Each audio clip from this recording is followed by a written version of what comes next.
All right, so this is Nick. He's going into his third year at Leader Language School, and I'll ask him the same questions. And that is, what brought you here, Nick, to Taiwan? What brought me here was I had finished my bachelor's in the States, and I was curious about Asia. My studies were in international politics, and I had been very cautious not to study Asia because it was something that had intimidated me. Something that just even the writing system made me nervous. So I decided that a year would be good before doing my master's work, and I just kept extending it. It felt right. Yeah. Taiwan now feels like home. The people here feel like kind of a mix of aloha spirit and southern hospitality. It's been the nicest people I've ever met. Yeah, great. You come from like the land of beauty. You spent a lot of time in California. Yeah. How does that compare? Isn't it? It's a lot different. And in some respects, it's the same, and in other aspects, it's different. I'd say the similarities would be the coastline, especially down south. Since Taiwan has more of an industrial coast on the west, I go down south a lot to go surfing. How long does it take you to go there from Changhua? On scooter, car, or train? The quickest way, if you took the high-speed rail to, have you done that before? Yes. High-speed rail to Kaohsiung? It's 45 minutes. And then from Kaohsiung to... 2 hours. 2 hours. Okay.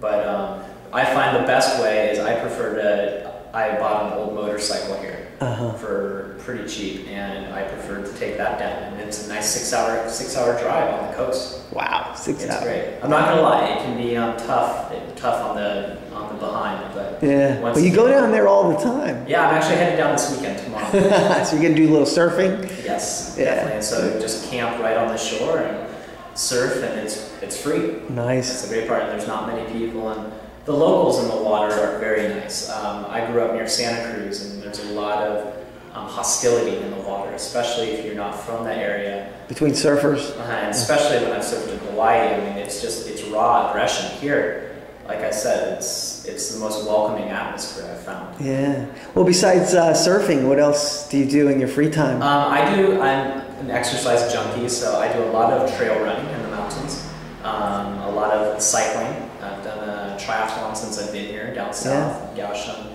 And I've really, in the last 2 years, opened up to martial arts, boxing. What kind of martial arts?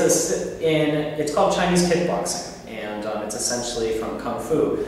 And what it is punching, kicking, and you can throw, like in judo. So I've been doing tournaments here, and every morning I drive out about 45-minute drive on the motorcycle to Taiwan.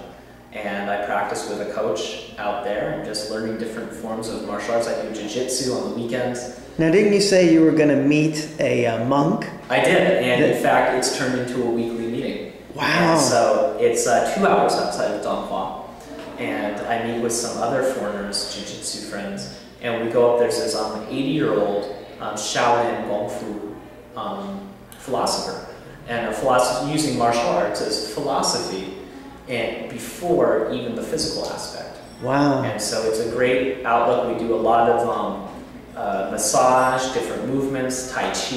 It's truly something that has been eye-opening for me. And the drive is the most beautiful drive I've ever seen into the mountains. And this is an hour and a half outside of town. How's your Chinese coming along? It's coming along really well. I've only done 1 semester with school out in Taiwan, and I'd say just from personal day-to-day practice, it's really improved. But I'd say I've put a little more effort than most foreigners would into it. So yeah, it depends. If you spend time with foreigners, you're going to reinforce your English skills. If you spend time with Taiwanese, you're going to reinforce your Chinese skills. Right, right. How has your teaching been? Teaching has been really pretty. I did some teaching for Leader Language Schools before I came to the States. It's what got me connected. It's more of a family-run business, which feels more comfortable for me.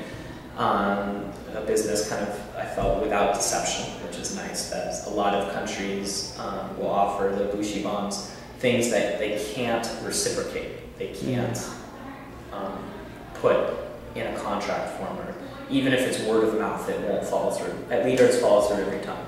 So I'm not apprehensive about even getting a word of mouth contract, which my next contract is a little different since I might be leaving. So leader language has been very flexible with that. Okay. So yeah. not leaving in the next month, but but being able to have the possibility of continuing my master's back in the States. Right, right. While at the same time being open to having a position 6 months later and feel like a job is here for me. Yeah, definitely. Okay. Well, yeah, that's great. Can you show us one of your punches? Yeah, if we can get a little. Sanda is based on the early Chinese military in the under Chiang Kai-shek. Okay. Needed a form that they could practice, because in Kung Fu, if you practice against each other, you're going to kill someone. So you have the boxing gloves, so if someone's coming at you, you can push, turn and kick, and come back with a 1-2. Woo! And usually, after that, you just throw them. And there's different ways you can catch a kick here, and just throw someone right over. There you go. Thanks, Nick. No problem.